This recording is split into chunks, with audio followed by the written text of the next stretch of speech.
What is going on, guys? Hey, I wanted to come back to you, and I wanted to bring you out what I hope is the last installment of the Citibike Karen situation.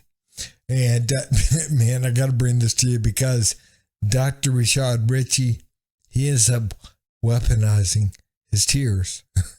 Just exactly what he accused Citibike Karen of doing. But hey, guys, if you would, please like, subscribe, and leave a comment down below. Thanks. This is going to be an absolute 100% transparent rendition of what the 17-year-old said. Now, once again, he's in high school. He's a child. The reluctancy to say something was understandable because the family hoped this would pass. Thing is, it did pass. It did pass. Nobody was out there chasing down these boys. Nobody was. Again, nobody even knew who he was. Nobody even knew who he was. Again, not like her. People, they knew who she was because of people like you. Again, I understand that you're not the first person that put out her name, but you did contribute to it because you did put out her name on your show afterwards. But the thing is, man, nobody, again, even knew who these boys were. They had no idea who Michael was. They had no idea. So again, to say that they hoped this would pass and that, again, it did. Again, that was something that you started. People like you did. That was your fault and people like your fault. Again, nobody else was doing anything to that. Again, you were the one and people like you were the ones to draw attention to the story. What the teen says happened. Michael said after resting in Harlem for a bit, the boys continued riding into the Lower East Side of Manhattan. They grabbed frozen yogurt and then headed to the Citibike docking station at First Avenue and East Street, 30th Street, near Bellevue Hospital. This is in the Kips Bay neighborhood. They docked their bikes at 7:19 p.m. and sat there to rest. Michael insisted he and his friends never left the bikes unattended. They don't leave the bikes. Michael said all four of his friends also have the same Citibike reduced fare membership. So they docked the bikes to stop the timers from going over 45 minutes. Four of the boys were sitting on their bikes as they rested, but Michael was standing next to his bike with hands on the handlebars. Let me explain what's happening here. The program that they are referring to allows you to drive these bikes or ride these bikes for 45 minutes before it starts to charge you real money. And so in order to save a few dollars, because he's 17 and not rich, they will literally dock the bike every 45 minutes or less, dock it back out, and ride. This is a normative process. People who are well off do the same thing with the program afforded to them. So this was the background of why he was docking and taking the bike back. Now I'm going to provide a contrast in what the attorney said, what the statement read, and what actually the teenager says happened. They were there for roughly a few minutes when Michael said, Sarah Jane Comrie approached their group. We have a conflict. Keep the graphic up. Keep that up. The conflict is in the letter from the attorney. The attorney said the five boys approached her. According to Michael, that is completely untrue. They were already there and she approached them. She initially asked one of Michael's friends if she could take the bike he was resting on. He politely declined, informing her that they were going to be leaving shortly and using the bikes again. She next approached a different child in the group and asked him the same thing. The child also politely declined. Michael was still standing near his bike with his hands on the handlebars. Put up the picture again of them two next to each other. Let me explain a few things about the law. She may believe that she should have access to it. And let's say she even scanned something. It is not her property per se. She does not have ownership of the property. She has not yet taken control of it in this moment. And the dynamic of her grabbing the phone, which we do have the picture that shows that action seemed to be quite aggressive. The allegation of her grabbing the phone, well, that's unwanted physical contact. That's the bike in question, the bike that she wanted, that he was apparently standing next to or right there with. Again, the sister said that that she jumped over them to get to the bike. But again, we don't really know. But the fact is, man, we do understand that the bike was docked. That means the bike is up for rent by anyone. And by him standing there, if he was standing there over it, it's not his. It's not his. By definition, it's not his because, again, he did not rent the bike. He had the bike docked. He docked the bike at 7:19 p.m. The bike was docked, which means it's up for rent by anyone.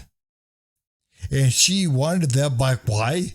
Because it was a newer bike. It was a bike that did not have to be pedaled, apparently, or something. It was one of the electric bikes. And that's why she wanted the bike. And he was not using the bike. It was, by definition, docked. It wasn't under his account. He was not paying for it. He was not renting the bike at that time. And again, she wanted that bike. She wanted the bike because she wanted an e-bike, and he was standing there by it or standing with it or something, but it was not being used. She wanted the bike, and by definition, he was not renting that bike. So again, she allegedly asked, hey, can I have a bike? Because you're not renting it. And no, you can't, apparently. And again, we know for a fact that he was not renting that bike. Why? Because he docked it at 7:19. So again, she goes over, rents a bike on her card, and an argument ensues, and he redocks the bike. You see it, you hear it. He redocks the bike and puts it on his account at 7:25. So at 7:24, she had it on her account. He forced it back into the dock and then put it on his account at 7:25. So again, she actually had the bike. And again, the only reason why Rashad Richey is doing all this stuff is because he is an absolute racist. That is what he does his show on. Again, people can say whatever they want to say, but that is what the guy does his show on. Again, he does his show just on race. That is pretty much what he does. I mean, again, he has a few things that aren't, but majority of what he does is based upon race. It's him trying to point out the evil white man or evil white woman. That's what he does. But yeah, I mean, we got to understand. We got to put the facts into perspective.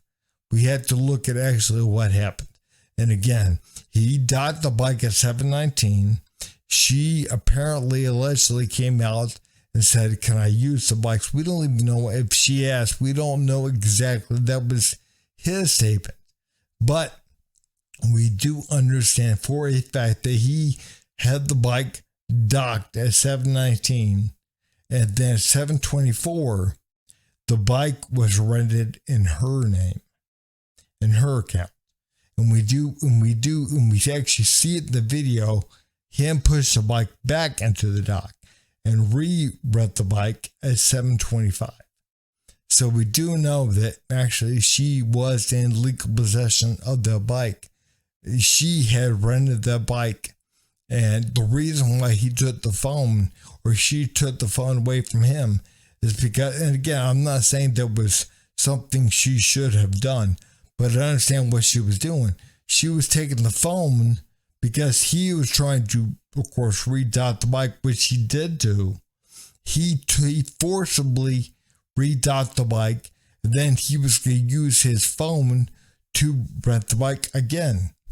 And again, the bike was rented in her name on her account, and he forced the bike back into the dock. And pushed her way, according to Michael, onto the bike and attempted to remove it from the docking station and take it anyway. That was at 7:24 p.m., and that is when the boys began recording.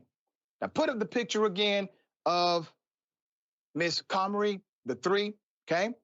According to the young men, they started recording because they were afraid. Things were getting really, really tense. It was escalating. She's yelling for help as if they're robbing her. None of that was happening. None of that was true. Very dangerous situation, obviously. She is putting them in by yelling help. You're saying that she's not allowed to call for help. She's not allowed to call for help when she legally rented a bike that was available to be rented, and the boys, or the one boy, took that away from her and pushed it back onto the rack and redocked it, and then re-rented that under his account. She is not allowed to call for help. Again, what kind of message are you sending to people? Well, again, no, in no way, shape, or form were those young men under threat. In no way. But again, man, nowadays you can't call for help if a black person is assaulting you, or if a black person is, again, doing something wrong. You cannot say, hey, look, you can't. You can't nowadays, because again, you could cause harm to them. No, you're not. No, you are not. Pushed her way, according to Michael, onto the bike and attempted to remove it from the docking station and take it anyway.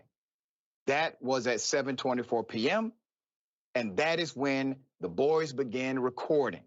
Now, put up the picture again of Miss Comrie, the three, okay?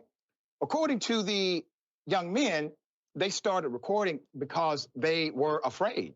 Things were getting really, really tense. It was escalating. She's yelling for help as if they're robbing her. None of that was happening. None of that was true.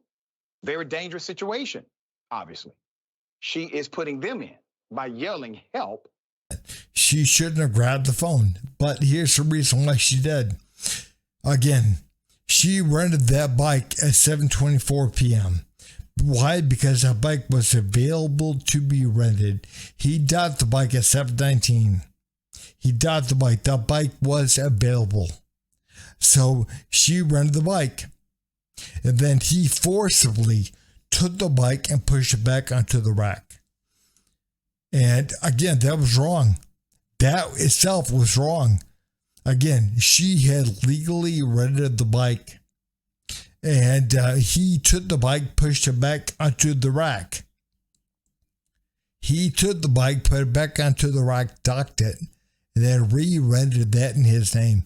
Again, the reason why she took the phone is so he could not do so, because he had re-racked the bike. Because he was re-racking the bike. Again, I would not recommend doing that. It's wrong. You don't take something that belongs to somebody else. But that, again, that's what he was doing. Trying to physically contact or touch someone. That's unwanted physical contact. That is a crime. Okay? There's more. Put up the picture of the lawyer. You see, all over social media, a whole lot of people are majority very racist groups. They have been calling for my head, calling me a racist and other things because I have an opinion. Now, You know what, man? Dr. Richie, the reason why people call you a racist is because you are. That is, in fact, what you are. You spend all of your time, that is the way you make your money, by calling out race. Again, that is, in fact, what you do. You have a whole segment, I wish you Karen would. You have a whole damn segment about that. So again, you are, like, look at what you did right here in this situation. Again, you figured that woman to be in the wrong, a thief, from the very get-go. And you said the reason why you thought she was a thief was because you believe young people over adults. That's not true, man. You know it's not true. It's not that you believe young people. It's because you believe black people. Or actually, it's not that you believe black people. It's that you want to believe black people. That's the narrative that you're pushing. Again, you had no evidence from either side when you initially did a video on this. But again, you were pushing the one side. Why? Because you're black. That's why. And that's why people call you a racist. I apologized to the Citibike Karen if I was wrong. But I did do something I should not have done.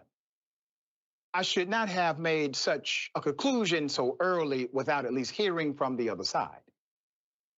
Lesson learned. That's called context. But let's put this attorney back up. You see, in his statement, in the statement that basically all of mainstream media ran with, he said the 5 young men approached her. They said, no, they were already there. She approached them. There's no mention about her grabbing the cell phone from a minor. But it is in the video and also corroborated by witnesses at the scene. His name is Justin Marino. Now, for those of you who are saying that this guy's going to sue me, this is what I have to say to that. I wish a Karen would. Okay? I wish a Karen would sue me. Well, yeah, you might get it. And again, you might get it. And the reason why, again, you don't have your original video still posted is because of what it says. Again, you took information you had no idea from either side. You had a video to go on. That was it. And you took the side of the young men. Why? Because they're black. Again, that was it. That was the only reason. And you're saying the mainstream media, they were painting it out like she was the victim. Not anything I saw. Again, I did not see a whole bunch, but what I saw, the few reports that I saw, did not, for one from I think Yahoo News, did not paint her out to be the victim. They painted the boys out to be a victim, not her. So again, we got to be straight with that. We got to be honest about that. They were not, nobody I saw was pinning her to be the victim. There's more. Michael's story directly contradicts the narrative that Justin Marino, the attorney, the employment attorney representing Sarah Jane Comrie, gave in a statement he wrote to the New York Post. Marino, the attorney, originally made public redacted alleged receipts. But as of Wednesday, his apparent Twitter account posted the unredacted receipts showing Sarah Jane Comrie had rented the bike for 1 minute at 7:24 p.m. Okay? Let's put it up. The family provided News One receipts for the Citibike purchases. They show he originally rented the bike at 5:53 p.m. He returned it after his final ride at 10:12 p.m. Each of the receipts he sent for review shows him riding the bike in intervals of 45 minutes or less, redocking the bike, and then taking it out again a short time later. Things turned worse for the teen, the child who's in high school, about to go to college. Things got worse for this teen when Attorney Marino put his statement out in the media. That's according to the family. When those receipts got released, everything flipped, Michael said. People started calling me a thief, a thug, and a black man. The reason why he made that nuance, that context was important, is because he's not a black man. He's a black kid. He's a black child. See, he doesn't have a problem becoming a black man, but he is well aware he's a high school student. He's a child. It's definitely having an effect on me, he continued. It's just like, wow, this is crazy, Michael added. She did something wrong, and she basically got rewarded for it. She's made over $100,000 on GoFundMe. She got all the white conservatives on her side. Everyone who was on my side has just kind of stayed silent. You know what, guys, man? You can't make this stuff up. You can't. And the fact of the matter is, man, she rented a bike at 724 that was available to be rented. The only reason why she could rent that bike was it was available. You can't hold a bike. You can't say, the bike is mine. It's my bike. You can't do that. You can't do that. He got the bike at 719. Again, he got the bike at 719 and she came over and rented the bike at 724. It was her bike. At that point, that was her bike. And he went and she pushed it back into the rack and re-rented the bike in his name at that point. But again, that bike was available to be rented by anyone. You cannot stand there, dot the bike for 5 minutes or more. Man, I don't know how long he was going to dot the bike, but again, the bike had been docked for 5 minutes at that point. And again, she came and she rented a bike. And again, the only reason she could rent that bike is because the bike was available to be rented. It wasn't being rented by him or anyone else. So again, man, Dr. Richie can make something sound whatever way he wants to make it sound. But the fact of the matter is, that bike was available to be rented. That's it. Not me.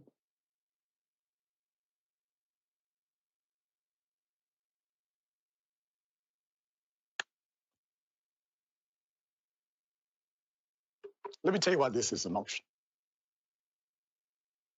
He's 17. He's 17.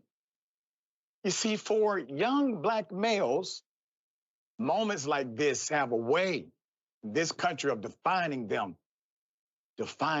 summarizing them. You know what, guys, man? There, Dr. Rich goes, weaponizing his black tears. He's weaponizing his black tears, talking about how young black men are victims and how young black men cannot, a white person cannot say, hey, I need help. A white person cannot say that because a black person might wind up dead. Nope. Not even close, man. And again, if you ask people to give you an example, they give you the Emmett Till example from 65 years ago. Again, that's what they give you. Again, they don't really give you an example. And if you're meaning the people are under threat, again, more white people are under threat from black people. More white people are attacked. And you can look up the stats, man. More white people are attacked by blacks than blacks are by whites. But again, people, they don't want to talk about that. They don't want to talk about that. So again, you're telling her that she is not allowed to call for help.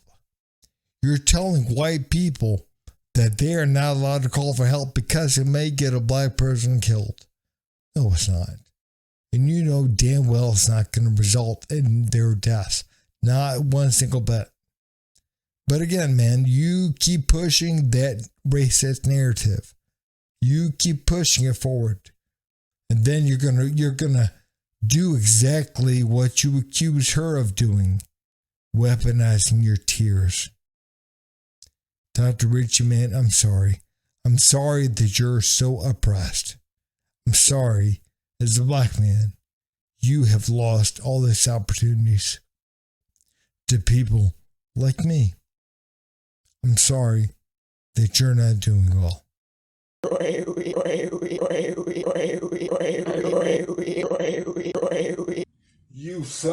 You son of a